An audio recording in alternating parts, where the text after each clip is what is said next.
Dərgahına tutub əllərimi sənə uzatmışam. İzzətinə xatir dualarıma cavab ver.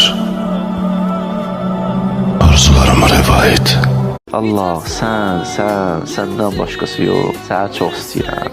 Gecələrim də sənin üçündür, yuxusuzluğum da sənin üçündür. Gözümün aydınlığı səninlə görüşməkdir. Son arzum sənə qovuşmaqdır. Şövqüm də sənsən, məhəbbətim də sənsən. Sən, ya Rəbbəl aləmin.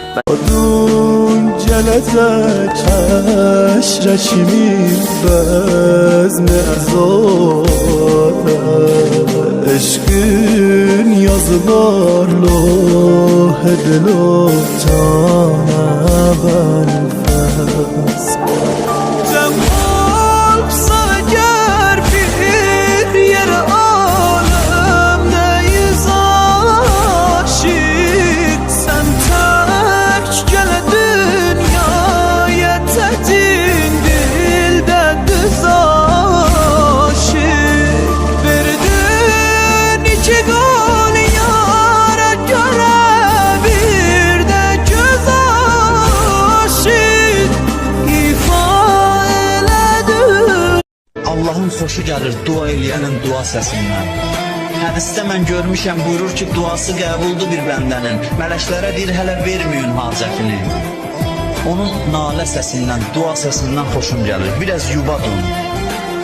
Dua insanı Allaha yönəldir.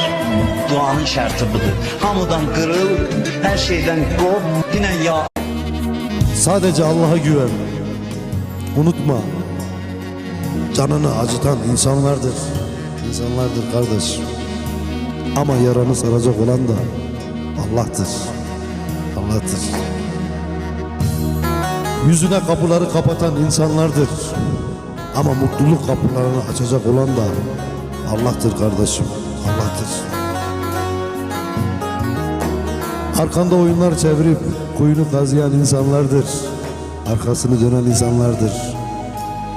Oyunları bozup da seni kurtaracak olan da Allah'tır. Allah'tır kardeşim.